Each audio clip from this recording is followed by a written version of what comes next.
மருந்து மாத்திரை எல்லாம் ரெகுலரா போடுறாங்களா இல்லையா? அதெல்லாம் ரெகுலரா போட்டுட்டு தான் இருக்காங்க டாக்டர். சரி, ஒரு 5 மினிட்ஸ் வெயிட் பண்ணுவோம். கான்ஷியஸ்க்கு வந்துட்டாங்கன்னா எந்த விதமான பிரச்சனையும் இல்லை. இல்லைன்னா ஆம்புலன்ஸை வர வச்சு ஹாஸ்பிட்டல்ல தான் அட்மிட் பண்ணணும்.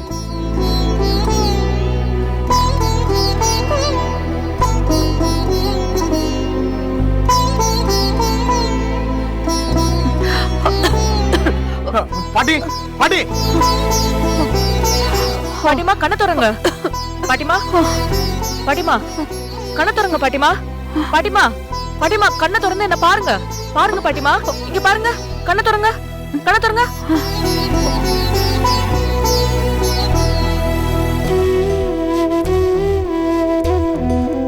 உங்களுக்கு ஒண்ணும் இல்ல பாட்டி, சின்ன மயக்கம் தான். நீங்க நல்லா இருக்கீங்க. இன்ஜெக்ஷன் போட்டிருக்கேன், சரியாயிடும்.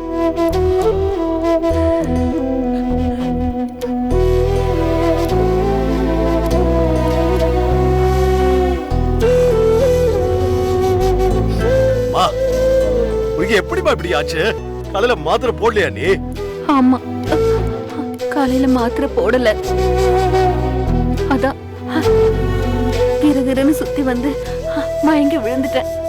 காலையில மாத்திரை குடுக்கறது தானே சோதியோட முத வேலை. உனக்கு மாத்திரை கொடுக்காம அவ எங்க போய் தொலைஞ்சா? தெரியலப்பா. நான் மாத்திரைக்காக தான் ஜோதிய கூப்பிட்டு இருந்தேன். அவ வரவே இல்லப்பா. மாத்திரையை கரெக்டா போட்டிருந்தா எனக்கு இப்படி ஆயிருக்காது. முன்னெல்லாம் ஒழுங்கதாமா இருந்தா, இப்பதான் இப்படி பண்றா. வீடு வந்து சேர்ட்டமா வச்சுக்கிறா அவளை. தென்னரசு, இதுல இருக்கிற டேப்லெட்ஸ் எல்லாம் பாட்டிக்கு வாங்கி கொடுத்துருங்க. 1 வீக் சாப்பிடணும், எல்லாம் சரியாயிடும்.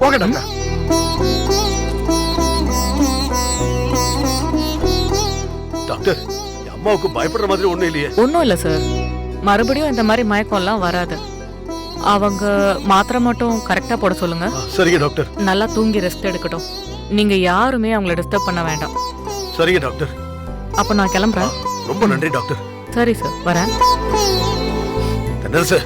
டாக்டருக்கு பணத்தை கொடுத்து அனுப்பு. சரி, நான் அப்படி போய் மருந்து வாங்கிட்டு வந்துடுறேன்.